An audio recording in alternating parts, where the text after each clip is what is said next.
Hey there. So, yeah, sometimes we got some family triggers going on, don't we? Family's gonna get together. Yep. And guess what? Some of them are nuts. Some of them are negative. Some of them do that thing they always do. Man, and sometimes being around the family, it triggers things from the past, and we start thinking about things from the past, and we start acting like we acted in the past. And this happens. It happens because if you get a group of people together, a family, and everybody's got their energy going on and everybody's got their memories and their thoughts about what everybody else has done or not done, and then you get that family together, there's a cumulative energy there that is the representation of everybody and everybody's thoughts about everybody else. And so it is a real thing that if you're going to show up to this family event where there is a cumulative energy that's strong and maybe sporadic and wild or negative or whatever it is for your family, then that's a pretty thick puddle to jump in, right? That can really feel like there's not a lot of options. It can really feel like you don't like it or there's something triggering you about it, right? There's just something about it, and it always happens.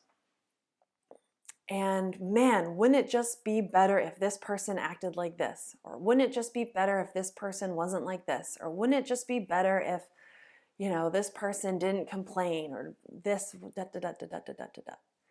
And I totally know that there's a long history of people doing, acting, saying things that prove and are data points that really support exactly where you are, that really justify your opinion of things, right?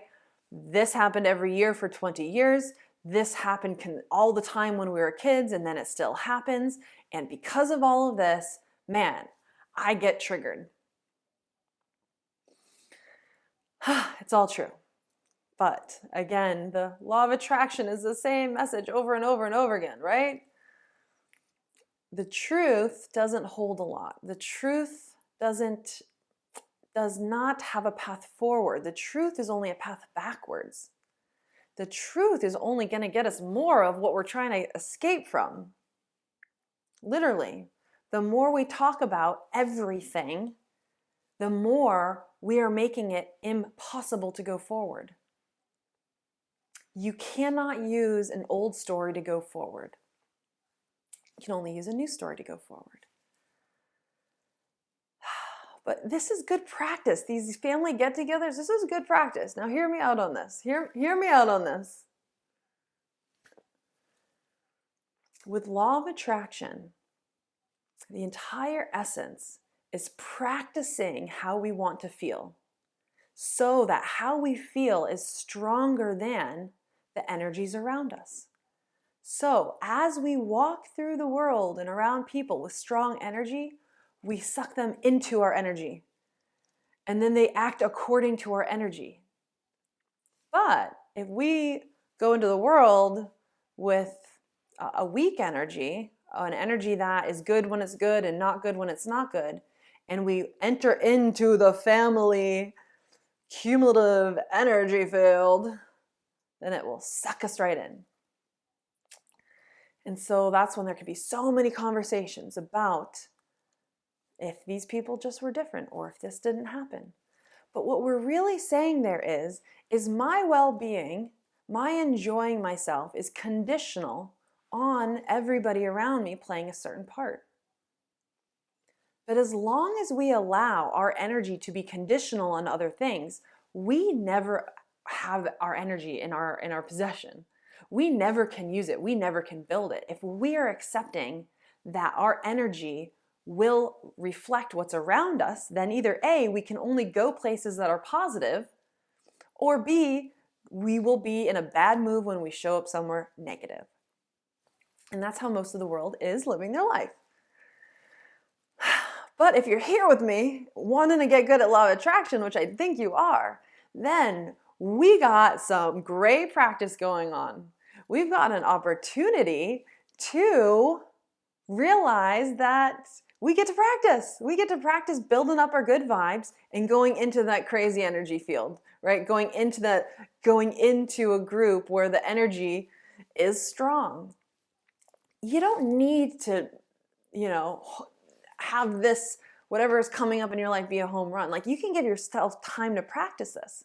Let's just practice a little. What's coming up next for you? Let's practice this. You're going to go into a family situation. You're going to get triggered. So how can we be less triggerable? How can we own our energy? How can we decide that my well-being is not going to be conditional on how these people are acting, because I want to practice owning my energy, because I want to manifest stuff. Outside of this family, I want to manifest big things. I want the money, I want the career, I want the purpose, I want the joy, I want the love, I want the sexy vibes, right? I want it all. And so this is a great starting point to say, okay, everybody, you don't have to actually say this, but in your mind it's like, all right, bring it. What do you got? You're going to say that thing you say all the time? I'm ready for you. You're going to do that thing you always do? I'm ready for you. Maybe it's not even a person. Maybe it's just a memory. Maybe it's missing somebody, right? You're going to go into something that usually is something you perceive, and your energy responds to that. So this time is saying, okay, before I show up here, I'm going to build up some good vibes, and I'm going to hold on to them, and then I'm going to go into the situation. Even if that means that I have to put some earmuffs on and not listen and smile and nod and have some sort of YouTube puppy video replaying in my mind, then yes, even if it's that's what I will do. So how we do this is before we actually enter into the family situation, before we actually talk on the phone with somebody, before we actually do anything associated with the event, we breathe, take a minute, sit down, and set our intention. Okay, I want to feel good no matter what. I'm going to feel good no matter what. So before I go, I'm going to do things that make me feel good. Maybe that means I'm going to go get a mani-pedi. Maybe I'm going to go for a walk. Maybe I'm going to have a glass of wine. Maybe I'm going to go get a coffee. Maybe I am going to take a hot bath. Maybe I'm going to talk to somebody I really love. Anything you can think of. Maybe I can do some ranting on things I love. I want to feel good. I like to feel good. I deserve to feel good. I've got a lot of things in my life that make me feel good. I like my friends. I like my kitchen. I like the setup. I like the food I eat. Anything, right? Anything to really conjure up these good vibes. And then we get there and we say, okay, I know what this feels like. I'm going to hold on to this, and then I'm going to go into this family situation. And now everybody's doing what they do, or whatever is stemming up memories. Even if it's a memory, you can see it. You can say, memory, I see you, but I'm staying right here. I'm going to be intentional about this, and I'm going to stay right here. And you don't have to get perfect at this the first try. You have full permission to try and have it be a little successful and then fail. And then you can do it again, and then you can do it again, because it's all about a practice. We're building muscles here. We just can't go lift 500 pounds without having lifted 20 pounds first. And then lifting 30, and then 40, and then da-da-da-da-da. So you get to let yourself off the hook for being perfect, and you get to see this as just a time to try, a time to practice. We cannot be loving and feel anxiety at the same time. We can't. Love is high, anxiety is low. And so if we think we have anxiety, a lot of times we stay in anxiety because we are thinking about the anxiety and we don't want the anxiety. And then we have anxiety over feeling the anxiety later. And so as long as we're looking at the anxiety, love can't exist. So if we can pump up the love, pump up the good vibes, and hold it, that anxiety can't come. It might try, it might knock on the door, it might be pulling at you, but this is the practice to hold love. And you do that as often as you can, and you give yourself grace and permission to go as fast or as slow as you can with this new skill set. I believe in you. You can do this. So right now, choose. What would be a good strategy for you? What can you do? What few things can you plan on doing to boost up your energy before one of these things? What kind of things do you love? What can you think about?